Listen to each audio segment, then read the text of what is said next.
신박한 초등생활 창의성 이야기 하고 있습니다. 완전히 새로운 것을 만들어내는 것만이 창의성이 아니라는 것. 타고나기만 한 것 역시 아니라는 것. 우리 아이가 창의성이 없다고 생각된다면 내 아이를 키우는 환경을 먼저 돌아보아야 한다는 것까지. 과연 아이에게 어떤 말을 건네고 어떤 질문을 해야 창의적인 내 아이를 만들지 좀 더 구체적으로 알아보겠습니다. 아이의 성장과 가정의 행복을 위한 유쾌한 부스터. 여기는 신박한 초등생활이고요. 오늘은 2021년 2월 25일 목요일입니다. 신박한 초등생활입니다. 저는 이창훈이고요.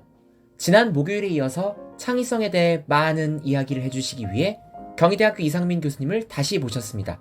안녕하세요. 네, 안녕하세요. 지난 시간에 아이의 창의성을 길러줄 수 있는 부모가 어떤 부모인지에 대한 이야기를 나눴어요. 그렇다면 그런 부모가 되기 위해서 할 수 있는 것이 무엇인가 하는 것이 더욱 궁금해지거든요. 어떤 방법일까요? 네, 바로 질문을 통해 창의성을 길러주는 방법입니다. 우리는 매일 자녀와 일상 속에서 대화를 나누면서 수많은 질문을 하죠. 특히 그 중에서 질문을 통해서 창의성을 길러주는 겁니다. 질문을 통해서 창의성을 길러준다라. 부모와 아이의 질문이라면 밥 먹었니? 숙제했니? 같은 간단한 것부터 엄청 많을 것 같아요. 그 중에 아이에게 어떤 질문을 해야 한다는 건가요? 창의성을 자극할 수 있는 질문은 바로 열려있는 질문이에요. 답이 정해져 있지 않은 질문인 거죠. 예를 하나 들어볼게요. 아이랑 그림책을 함께 읽고 있다가 그림을 보고 이건 무슨 색깔이야? 대신에 이 색깔을 보니 어떤 느낌이 들어? 이렇게 질문해 보는 거예요. 이 공룡은 이름이 뭐야? 처럼 답이 정해진 질문 말고 공룡이 지금까지 살아있으면 어떨까? 이렇게 열려있는 질문을 해보라는 거죠.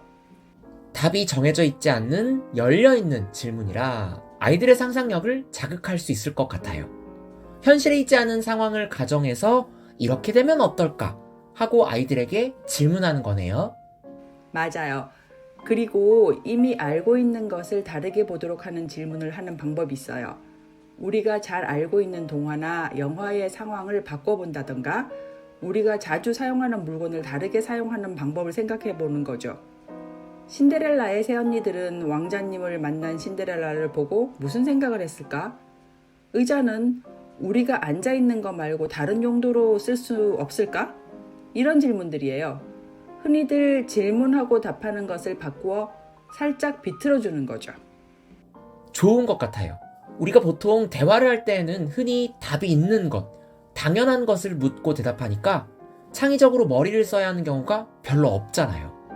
사실 이런 것에 익숙하지도 않다 보니 상상하는 것이 귀찮게 여겨지기도 하고요. 평소에 이런 엉뚱한 대화를 많이 주고받다 보면 아이들의 창의성이라는 근육이 잘 훈련될 것 같아요. 교수님, 또 어떤 방법이 있을까요? 생각을 할 때 다양한 감각을 사용하도록 하는 거예요. 공부는 주로 글자에 치우쳐져 있잖아요. 그러지 말고 5가지 감각을 골고루 사용할 수 있게 하는 거죠. 2가지 이상의 감각이 섞인 질문을 한번 예를 들어 볼게요. 이 색에서 어떤 소리가 들리니? 이 음악은 어떤 그림이 떠오르니? 무지개를 만지면 어떤 느낌일까? 이렇게 창의적으로 아이를 자극해 주는 거죠. 창의성은 이렇게 다양한 감각, 다양한 경험, 그리고 다양한 대화를 통해서 자극됩니다. 지난주에 이어서 창의성에 대한 이야기를 나누어 보았습니다. 창의성이라는 것이 아무것도 없는 상태에서 갑자기 생기는 건 아니라는 말씀 기억에 새기도록 하겠습니다. 숙제 다 했어? 대신에 오늘 하루는 숙제를 대신해주는 기계가 있다면 그 이름을 뭐라고 지어볼까? 하고 해보시는 거 어떤가요? 엉뚱한가요?